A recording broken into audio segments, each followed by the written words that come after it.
Welcome everyone to Have More Babies. We're the show that aims to empower families, really giving you those crucial insights across, well, the whole spectrum of childhood. That's right. Today we're tackling something pretty serious, but incredibly important. Pediatric tracheostomies.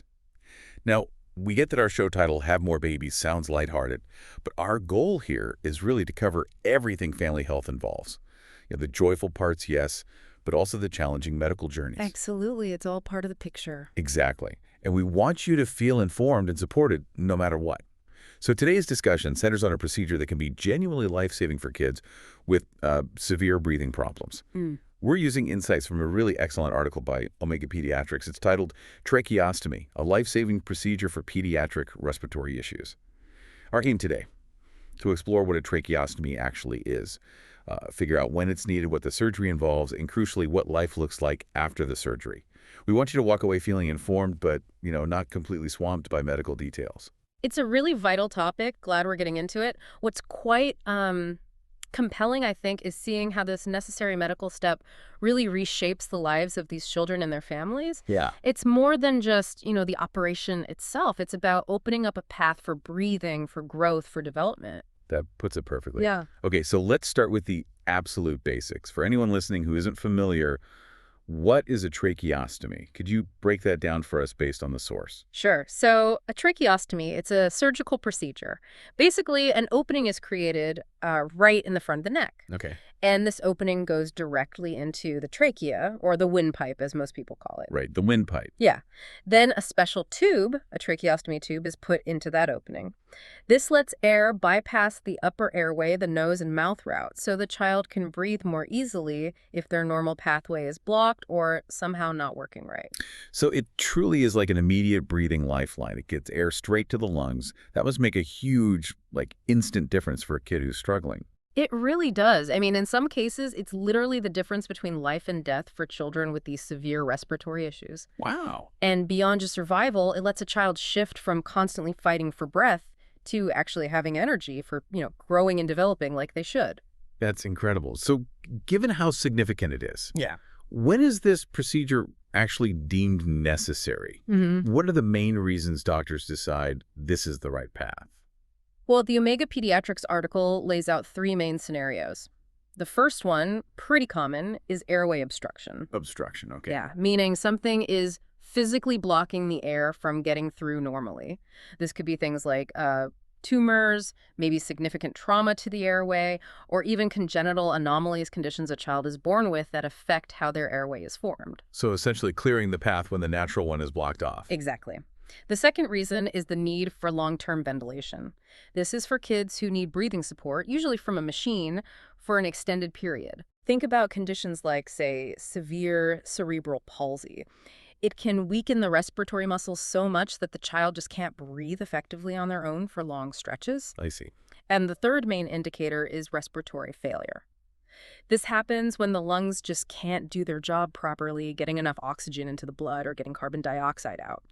This might be from an acute illness or a chronic condition. These sound like incredibly serious, high-stakes situations. For these kids and their families, a tracheostomy isn't just like one option among many.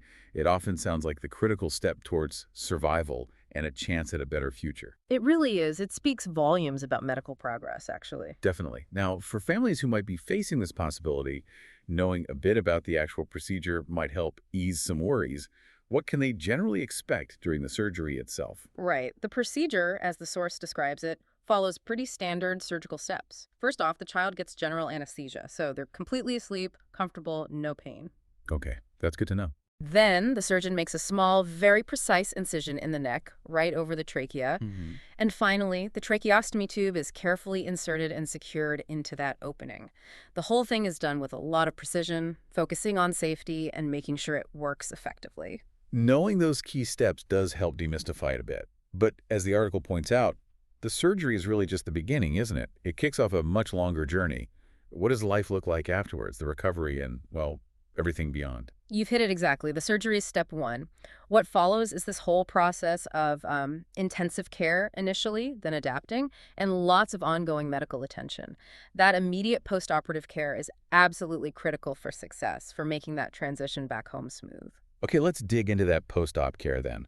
What are the really crucial things families need to manage? A huge piece is strict hygiene protocols. Hygiene, right. This means really careful, regular cleaning of the track site itself, changing the tubes on a set schedule, and being super strict about sterile procedures to stop infections before they start. That sounds intense. It is, but caregivers get really thorough training. They essentially become skilled home healthcare providers for their child. It's quite remarkable. Wow. Then there's the constant monitoring for complications. Because the airway is so sensitive, you have to be vigilant. Families and medical teams are always watching for any sign of infection or maybe a blockage in the tube or any weird changes in breathing. Regular doctor checkups are key for catching anything early. I can only imagine the level of dedication that requires day in, day out. But it's not just about the mechanics of breathing, right? How does having a TRAT affect a child's development more broadly? That's a really important question. Speech and swallowing therapy often become essential parts of the care plan. Ah, right. Having the tube there can make it harder to produce voice sounds, so speech therapy is vital for helping kids communicate sometimes using special speaking valves. And swallowing can sometimes be affected too, so therapy helps address those challenges. It's about looking at the whole child, their well-being, hitting those developmental milestones. So pulling this all together, what does it actually mean for daily family life? It sounds like an incredible commitment, needing constant attention. It must sort of redefine parenting in that situation. It absolutely does. It changes daily routines completely. You need a structured schedule for care, often 24/7, and a really deep understanding of your child's specific signals and needs. Yeah. But families develop amazing resourcefulness. We hear about parents turning tube changes into a kind of game, to make the child feel more at ease, more involved. It's really a profound display of their dedication and love. That's incredible. A massive commitment, all focused on keeping their child safe and thriving. Now, even with the absolute best care, any medical procedure carries some potential risks. What complications should families be aware of? It's true, and the source is clear about needing to understand potential risks. Even though the procedure is generally safe, infection management is always top of mind. Right, the hygiene focus. Exactly. Good hygiene is the best defense, but infections can still happen.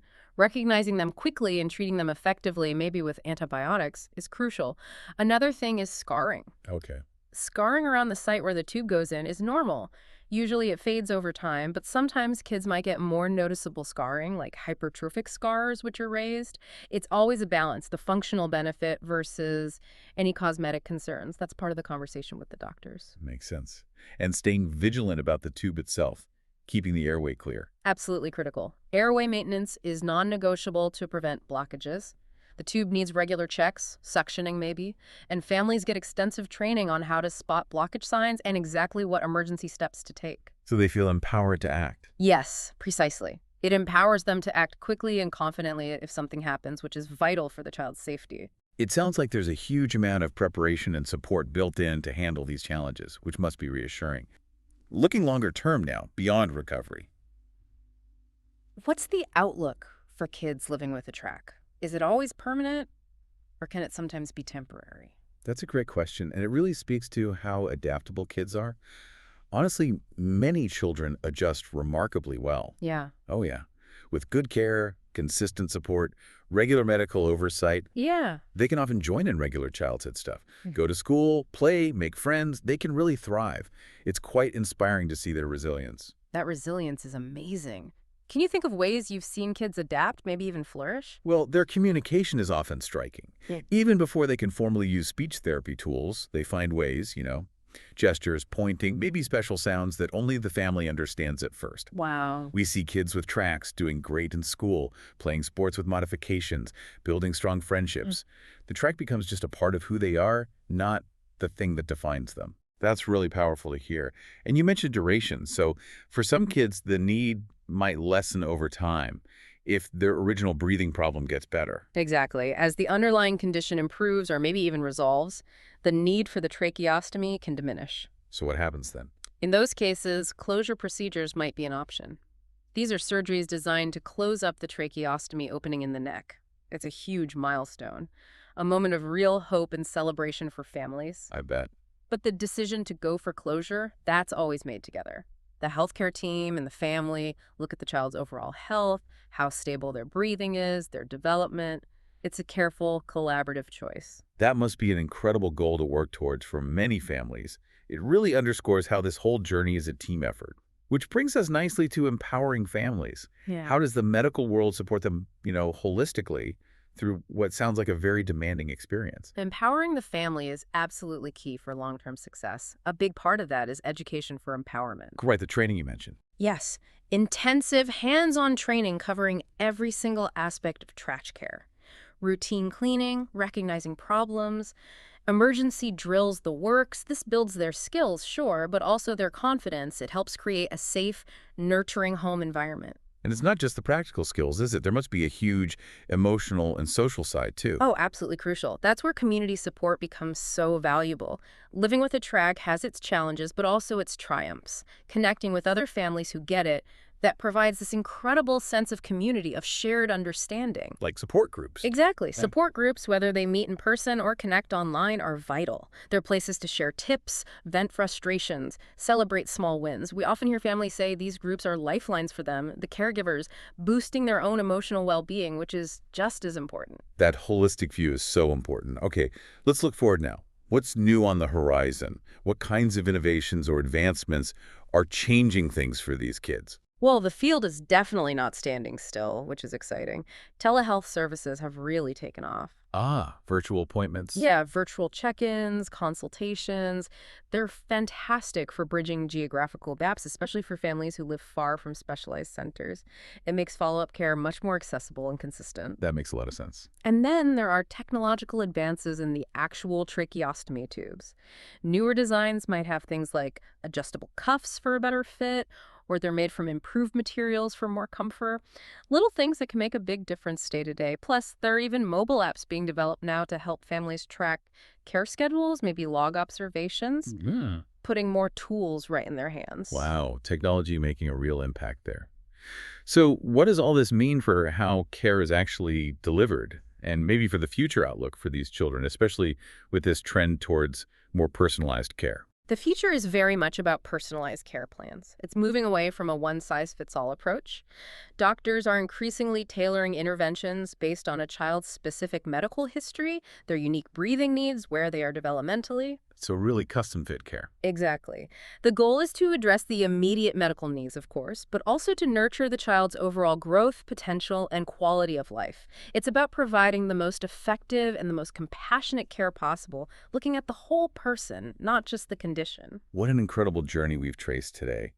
From just understanding what a tracheostomy is, this life-saving procedure, through the complexities of daily care, the sheer resilience of these kids and their families, and now seeing these exciting advancements, it's clear there's so much dedication in this field. There really is. It reflects this collective effort, families, doctors, nurses, therapists, researchers, everyone working towards a future where every child with breathing challenges can, well, just thrive.